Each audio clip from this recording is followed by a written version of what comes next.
founded about 3 years ago, especially during the COVID. It was during the COVID era, actually, during the lockdown, that we had a lot of time for introspection. We had a lot of time to think about our lives and what is happening around us. So we came to the conclusion that women are not talking and we are not engaging ourselves, so that we should form an organization called Nkata Ndi Inyom Igbo. Nkata, as you know, is an Igbo word for conversation or communication or meeting, and it is for every woman who is of Igbo descent. Either you are born as an Igbo woman, and it's also for women who are married to Igbo men. Because once you are married, you have assumed the town or tribe of your husband. That's what we culturally believe. So the women that are married to Igbo men are also Inyom Igbo. They are part of us. So what do? We want to look at what is happening around us in the whole country. And we identified certain things. We looked at where we were coming from. Those of us that are older ones looked at where we are coming from, look at the present situation, and imagine what the future will be for our daughters, for our sons, and for the country as a whole. So those are the things we discuss when we meet. This year, being the third year, we are having a general conference. And we thought that we should look at the question of peace in the country. Not only in the southeast, but in the whole country of Nigeria. What role can women play? Or what role have women been playing in the past? What role are they playing now? And what role can they play in future to ensure that peace returns to this country? To ensure that we start the process of healing the country, because the country is so, polarized now, so divided and so broken. We want to, at the conference, also find out the reason, discuss the reason. How did we get to this past? How did we get to where we are today? And what can we do to redress issues? There was, in some of our conversations earlier on, before this conference, we tell the truth to ourselves, especially the older ones. We take the blame where we see that we are to blame. We face it and we take the blame. We don't pass the buck at all.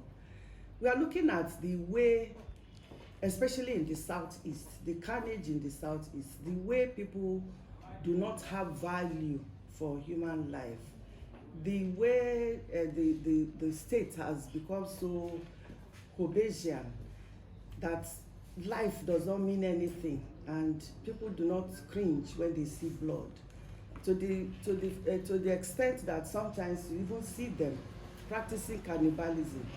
And we asked ourselves, when we were growing up, was it like this? The answer was definitely no.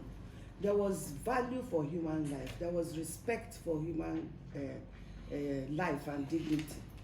And so, when we were growing up, even to kill a chicken, many people could not do that. Not women, not men, not children. But now you find children, they can kill and maim and all that without feeling. So what happened? Is it our fault as mothers? How did we bring up our children? How did we bring them up? How did they get to this state where they are insensitive and they have been, so dehumanized? And so many issues, to talk about. Then we looked at the division of our country along ethnic lines, along religious lines, and everybody is fighting everybody. And we said, do you know that women are the thread that binds, that can sew up the country together? I know that at least since 1970, since after the war, women have been marrying across, tribal divides, ethnic divides. So you find women who are married to Igbo women who are married to Hausa women who are married to Yoruba women who are married to Hausa women, men, and we have children. Taking myself as a typical example, all my children they are not Igbos, they are Ishans. So how can Ishan people now say that Igbo people are different? I have a friend who is married to Hausa. All her children, 8 of them, are Alhajis and Alhajas. So how can Muslims say they cannot live with Christians when their mother is a Christian and all that, and they are Hausas and their mother is Igbo, and their aunties, uncles, and everybody are Igbo? So we have been, but silently doing that without even, making it prominent and letting people know. And we are saying that, we must speak out and start, binding ourselves, reminding ourselves that we are one in this country. We are one. The women have made us all one. They have united us, and we will continue to unite this country, going forward. So we are having this conference in Enugu because Enugu happens to be our registered headquarters, and because it's a southeastern thing, Enugu is also the political headquarters of southeast. So that's why we are having it in Enugu. But we are not stopping only in Enugu. Like I said, it's a southeast thing. We are also going to go have a session in Ebonyi. So we open the conference in Enugu on the 24th of October. On the 25th, we have a dialogue, what we call a grassroots dialogue, because we want to hear the voices of women, women on ground, women who bear the brunt, women who know what is happening, rather than making it a purely elitist conversation. We want to converse, we want the conversation to involve everybody. And by the way, when I keep saying women, we don't talk to ourselves, with also men. So men are also invited. Men are speakers. We have men speakers, and we have men invitees who are going to be live and on and virtual on that conference. Then after the Enugu on the 25th, we are going to Ebonyi State to have another grassroots conversation, dialogue with the women out there, with the people out there, and that is where we're going to close the 2023 annual conference, opening in Enugu and closing in Ebonyi State. That's basically what we want to do. And at this conference, we also, because we noticed that people talk a lot bad things about Southeast. The way I know that it's bad, the situation is bad, but it's not worse than every other part of Nigeria. But the way they magnify it, about the Southeast is not fair.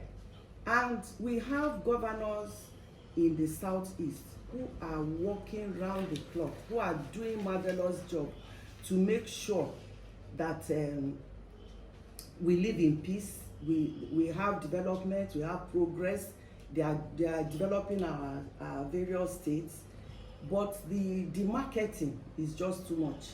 And we said no. We live here. I live here. I've lived here since 2012. I haven't gone anywhere else. So nobody will tell me anything about Anambra State that I don't know. And so when they say they can't come to Anambra, I say you don't want to come to Anambra because Anambra is good. Anambra is safe. Yeah, the other day I was on a Zoom meeting, and somebody in Abuja was shouting. Then she went off. When she came back, she said they were shooting in her area, and in Wuse, and she found out it was the police that was shooting. There was a shootout. So there is gunshots all over the country. So Anambra is safe. Anambra is good for anybody to live here because I live here and I can tell you about it. And we have a governor that has come, you know, with a blueprint to make sure that everything is streamlined. You know, we talk about health. He's there, giving attention to health. Education, he's there. And infrastructure, building roads in areas where roads had never been before. And so we are very happy with what he's doing. We go over to Abia State. You can see what the governor in Abia State is doing. You see it on, you know, you hear. He's not even using, you know, cheap materials or local or political contractors to do the work. He's using experts to do the road works, infrastructural development in that area. You go to Enugu State, the same thing. Is it Ebonyi State? You know? So we are doing our best that to bring back the glory. They are doing their best to bring back the glory of the Southeast. And we as mothers in the Southeast are here to support them. And the people that are out there who don't live here, who don't come here, and they want to demarcate our zone because they know the potential and they know the capacity and we know what we have, you know, we must not allow that. And everything is not politics. Nkata Ndi Igbo is non-partisan. And when we speak, we don't care which political party is in government. Southeast is a unique zone because in Southeast you have all the parties represented. You have ABGA, you have Labour, you have PDP, which other one? You have APC. All the parties, major parties are represented in the Southeast. So we are not talking politics. We are talking about Southeast development. We are talking about Southeast progress. We are talking about Southeast survival. And so the people that are running away should come. Nobody will build your state for you. You have to come and build and develop your state. Don't make your state a desolate state because you're listening to detractors from outside who are demarketing you for whatever reason. And again, in Nkata, we are trying to bring all, like I said, bring the whole country together so that this question of them and us should not be there. So there's no need demarketing one zone because you come from another zone, because we are all the same. At this conference, we are having people, speakers from the north. We have Hajia Hassan Betara. She's a woman, and we are going to have the conversation with her. We have Senator Grace Bent. She's a Yoruba woman, married to Adamawa man, Hausa man. She's a speaker at the event. We have NNII, who is a Benue woman, married to an Igbo man, who is going to, is also a speaker. And we have men speakers. We have Chidodin Kalu, Professor Chidodin Kalu is going to speak. We have Professor Ikechukwu. We have Professor Kenneth Kenisha or something. I'm trying to remember the male speakers that are going to be having this conversation with us. Then, of course, we have our women. We have Ngozi Okonjo-Iweala. We have Obi Ezekwesili. We have Professor Chinwobaji. We have speakers, you know. Then I mentioned grassroots dialogue. So we are going to have a lot of women you don't know their names. When I said Okonjo-Iweala, you recognize them. There are so many names that you have never heard of, but they are full of wisdom. They are full of knowledge. They are full of experience, and they are also going to, you know, discuss. We are going to hear their voices at the conference. So I think I have given you a rough gist about what to expect.